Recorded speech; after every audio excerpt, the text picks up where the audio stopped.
බෙහෙත් කතා වලින් අද අපි කතා කරන්නේ ලංකාවේ වැඩිපුරම පාවිච්චි කරන බෙහෙත් වර්ග 10 ගැන. මෙතන තියෙන භයානක පැත්ත තමයි මේ ඖෂධ 10න් 6ක්ම බෝන වන රෝග වලට ලබා දෙන ඖෂධ. ඒ ඖෂධ බොන රෝගීන්ට බොහෝ විට ජීවිත කාලයම මේ ඖෂධ බොන්න වෙනවා. දැන් අපි බලමු මොනවද මේ ලංකාවේ වැඩිපුරම පාවිච්චි කරන බෙහෙත් වර්ග 10 ගැන. 10 වෙනි ස්ථානය ලබා ගන්නේ ග්ලිකසයිඩ් කියන ඖෂධය. ග්ලිකසයිඩ් කියන්නේ දියවැඩියා රෝගීන්ට දෙන ඖෂධයක්. මෙට්ෆෝමින් වගේ නෙවෙයි මේ ඖෂධයෙන් ශරීරයේ සීනි මට්ටම වේගයෙන් අඩු කරනවා. ග්ලිකසයිඩ් බීලා ඔබ ආහාර වේලක් මගේ ඇරියොත් ඔබේ ශරීරයේ සීනි මට්ටම අවශ්‍ය ප්‍රමාණයටත් වඩා අනිවාර්යයෙන්ම අඩු වෙනවා. ඒක නිසා මේ ඖෂධය ඉතා පරිස්සමෙන් පාවිච්චි කරන්න ඕන ඖෂධයක්. අපේ රජයේ රෝහල් වල නම් ග්ලිකසයිඩ් මිලිග්‍රෑම් 40 සහ ග්ලිකසයිඩ් මිලිග්‍රෑම් 80 කියන වර්ග දෙකම තියෙනවා. ගොඩක් වෙලාවට ග්ලිකසයිඩ් 40 පෙත් තියෙන්නේ තැඹිලි පාට පෙත්තක් විදියට. ග්ලිකසයිඩ් 80 පෙත්ත තියෙන්නේ සුදු පාට පෙත්තක් විදියට.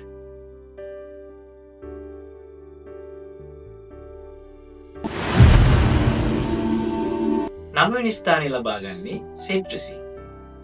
සමහර අය මේකට පීනස පෙත්ත කියලාත් කියනවා. මේ ඖෂධය තමයි ලංකාවේ වැඩිපුරම පාවිච්චි කරන ඇන්ටිහිස්ටමින් ගණයේ ඖෂධය. සාමාන්‍යයෙන් මේ ඖෂධය වෛද්‍යවරු නිර්දේශ කරනවා නහය වර්ගතිය තියෙන අයට, පීනස තියෙන අයට, රෑෂ් එකක් වගේ තියෙන අයට මේ වගේ රෝගීන්ට වෛද්‍යවරු මේ ඖෂධය නිර්දේශ කරනවා.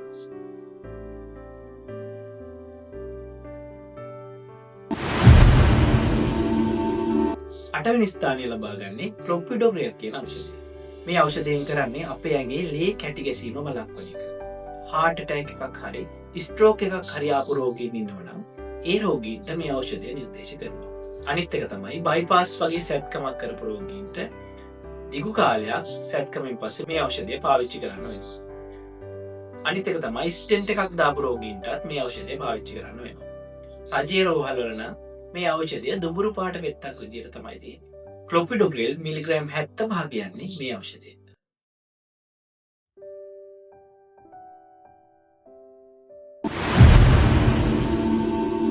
ඊළඟ ඖෂධය තමයි ඩොම්පෙරිඩෝ. සාමාන්‍යයෙන් මේ පෙත්තට වමනේ පෙත්ත කියලාත් පාවිච්චි කරනවා. ඒ වුණාට වාහනවලදී යනකොට එන වමනයට මේ පෙත්තෙන් කිසිම උපකාරයක් වෙන්නේ නැහැ. මම දැකලා තියෙනවා ඒ අවස්ථාවටත් මේ ඖෂධය සමහරු පාවිච්චි කරනවා. හැබැයි ඒකට නම් මේ ඖෂධයෙන් කිසිම උපකාරයක් වෙන්නේ නැහැ.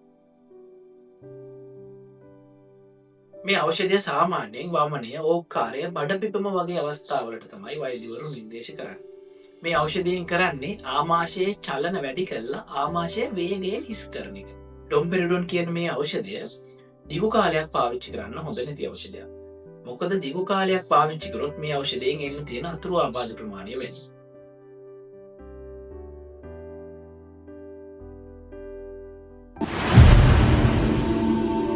හයවෙනි ස්ථානය ලබා ගන්නේ අපි ඔබ හැමෝම දන්න ඇස්ප්‍රින්. ඇස්ප්‍රීන් වල වර්ග දෙකක් තියෙනවා, ලෝ ඩෝස් ඇස්ප්‍රීන් සහ හයි ඩෝස් ඇස්ප්‍රීන් කියලා. ලෝ ඩෝස් ඇස්ප්‍රීන් එක පාවිච්චි කරන්නේ රුධිරය කැටි ගැසීම වළක්වන්න. හයි ඩෝස් ඇස්ප්‍රීන් එක පාවිච්චි කරන්නේ වේදනානාශකයක් විදියට. මෙතනදී 6 වෙනි ස්ථානය ලබාගෙන තියෙන්නේ මේ ලෝ ඩෝස් ඇස්ප්‍රීන් කියන එක.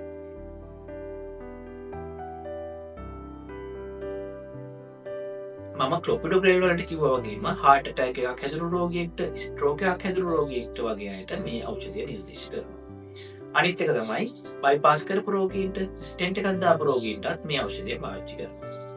ක්ලොපිඩෝග්‍රේල් වලින් ලේ කැටි ගැසීම වළක්වන විදියට නෙවෙයි මේ ඖෂධයෙන් ලේ කැටි ගැසීම වළක්වන්නේ. මේ ඖෂධයෙන් කරන්නේ රුධිර පට්ටිකාවල ඇලීම නවත්තලා තමයි මේ ඖෂධයෙන් රුධිරය කැටි ගැසීම වළක්වන්නේ. රජයේ රෝහල් වලත් මේ ඖෂධය බහුල වශයෙන්ම පාවිච්චි කරනවා. රජයේ රෝහල් වලත් මේ ඖෂධය තියෙන්නේ හොඳ ලස්සන ස්ට්‍රිප් පැක් එකක් විදියට. ඇස්ප්‍රීන් මිලිග්‍රෑම් 75 කියන්නේ මේ ඖෂධය.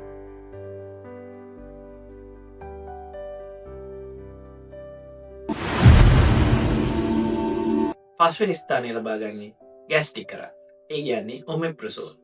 මේ ඖෂධය ප්‍රෝටෝන් පම්ප් ඉන්හිබිටර් කියන ඖෂධ කාණ්ඩයට තමයි අයිති වෙන්නේ. ඔමෙප්‍රසෝල් කියන ඖෂධය ගැන විශේෂයෙන් කියන්න තියෙන්නේ ඔමෙප්‍රසෝල් කියන්නේ ලංකාවේ අනවශ්‍ය විදියට පාවිච්චි කරන ඖෂධයක්.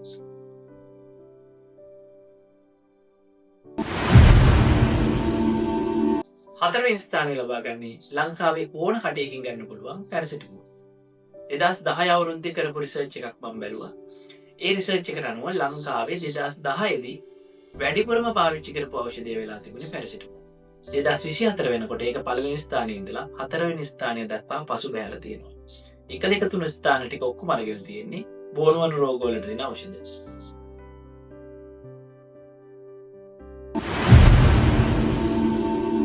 තුන්වෙනි ස්ථානය ලබා ගන්නේ ලංකාවේදී අපි සාමාන්‍යයෙන් සීනි පෙත්ත කියලා හඳුන්වන මෙට්ෆෝමින් පෙත්ත.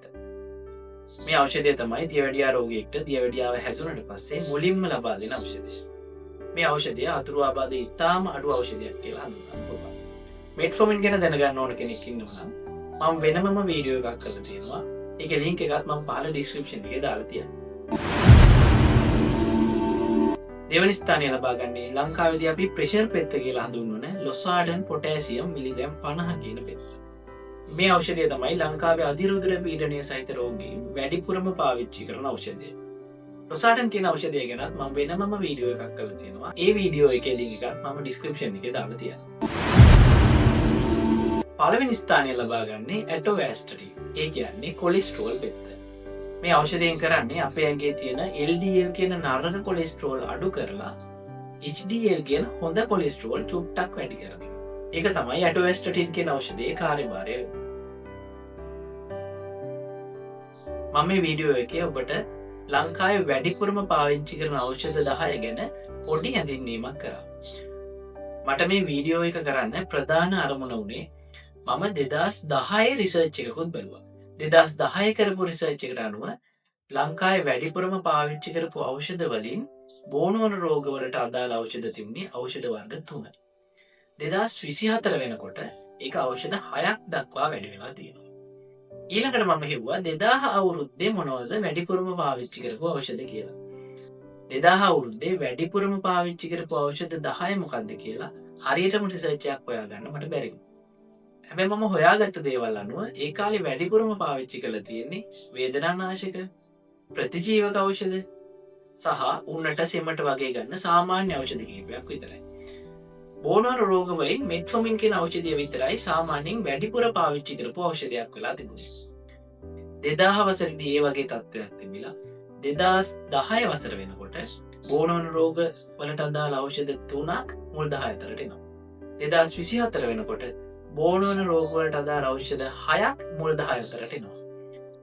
මේ යන විදිහට ගියොත් 2030 වසර වෙනකොට ලංකාවේ වැඩිපුරම පාවිච්චි කරන ඖෂධ 10ම බෝනවන රෝග වලට ලබා දෙන ඖෂධ වෙන්න පුළුවන්.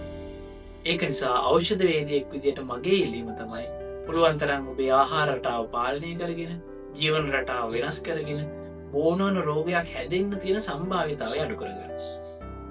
බෝනවන රෝගයක් හැදුනොත් බෙහෙත් නොබී ඉන්නත් බැහැ. බෙහෙත් බොන්න පටන් ගත්තොත් ඒ රටාවෙන් ගැලවෙන්නත් ඔබට බැහැ. මං හිතනවා අද වීඩියෝ එකෙන් ඔබ යම් කිසි කරුණක් ගැන අවබෝධයක් ලබා ගන්න ඇති කියලා. එහෙනම් අලුත් බෙහෙතක් ගැන අලුත් බෙහෙත් කතාවක් එක්ක නැවත හමු වනතුරු ඔබට සුබ දවසක්.